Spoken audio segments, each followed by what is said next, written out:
Hi అండి, అందరికీ నమస్కారం. Welcome to Sujith updates.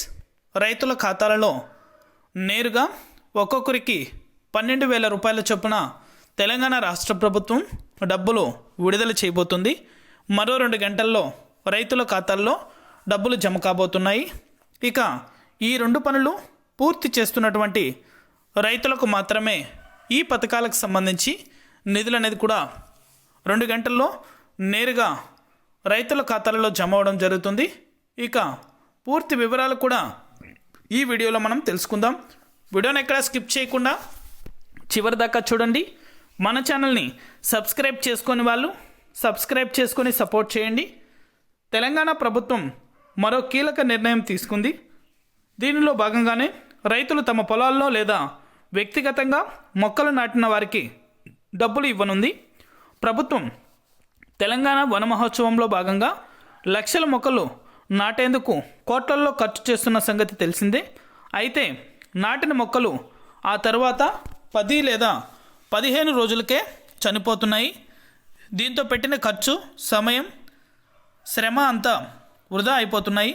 అయితే ఇలా మొక్కలను సంరక్షించిన వారికి డబ్బులు ఇచ్చేందుకు ప్రభుత్వం నిర్ణయం తీసుకుంది. దీనికి సంబంధించి పూర్తి వివరాలు కూడా ఈ వీడియోలో మనం తెలుసుకుందాం. మొక్కలను పెంచడం వల్ల పర్యావరణానికి ఎంతో మేలు జరుగుతుంది. పెరిగిపోతున్న కాలుష్యాన్ని నియంత్రించడానికి, మనం పీల్చే గాలి స్వచ్ఛంగా ఉండటానికి చెట్లు చాలా ముఖ్యం. ఈ వాస్తవాన్ని గుర్తించిన ప్రభుత్వం పచ్చదనాన్ని పెంచడానికి ఒక కొత్త ప్రణాళికను రూపొందించింది.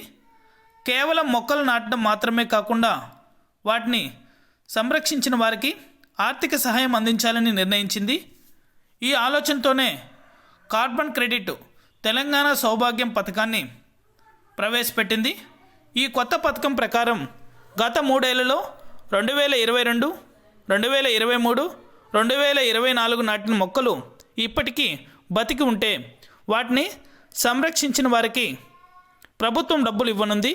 అటు రైతులకు మొక్కలు సంరక్షించిన ఎవరైనా సరే ప్రోత్సాహం లభిస్తుంది. ఈ విషయాన్ని ప్రజలకు తెలియజేయడానికి గ్రామ సభలు నిర్వహించనున్నారు. ఈ పథకం కోసం ప్రభుత్వం IORA అనే సంస్థతో ఒప్పందం కుదుర్చుకుంది. ఈ సంస్థ మొబైల్ అప్లికేషన్ ద్వారా మొక్కల వివరాలను నమోదు చేస్తుంది. మొక్కల రకం, వాటి పెరుగుదల, కాండం పరిమాణం వంటి వాటిని బట్టి, మొక్కల సంఖ్యను బట్టి ఆ ప్లాంట్ల యజమానులకు 30 ఏళ్ల వరకు ఏటా ఆదాయం వస్తుంది. ఒక్క మునగ చెట్టుకు తప్ప మిగతా అన్ని రకాల మొక్కలకు ఈ పథకం వర్తిస్తుంది. లభించే ఆదాయంలో 10% IORA సంస్థ తీసుకుంటుంది. ఈ విధంగా వ్యక్తిగత స్థలాల్లో మొక్కలు పెంచిన వారికి పంచాయతీలకు సుమారు ఏటా 1000 నుంచి 12,000 వరకు ఆర్థిక సహాయం లభిస్తుంది.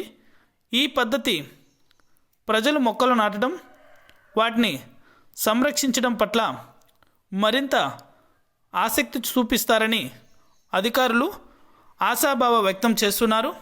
ఈ విధంగా ప్రభుత్వం ప్రతి సంవత్సరం భారీగా మొక్కలు నాటడానికి నిధులు ఖర్చు చేస్తున్నప్పటికీ వాటి రక్షణ సరిగా జరగకపోవడం వల్ల చాలా మొక్కలు చనిపోతున్నాయి. ఈ సమస్యను అధిగమించడానికి ఇప్పుడు ప్రజల భాగస్వామ్యాన్ని ప్రోత్సహిస్తున్నారు. ఈ సంవత్సరం ప్రభుత్వం 16 లక్షల మొక్కలు నాటడానికి లక్ష్యంగా పెట్టుకుంది. ఇప్పటి వరకు 8 లక్షల వరకు మొక్కలు నాటారు. పచ్చదనం పెరిగితే కాలుష్యం తగ్గుతుంది, భూగర్భ జలాలు పెరుగుతాయి, వాతావరణ సమతుల్యత కూడా నెలకొంటుంది. ఈ పథకం ద్వారా మొక్కలు నాటడమే కాకుండా వాటిని జాగ్రత్తగా చూసుకునే బాధ్యతలను కూడా ప్రజలకు కట్టబెట్టడం మంచి పరిణామమని రాష్ట్ర ప్రభుత్వం తెలుపుతుంది.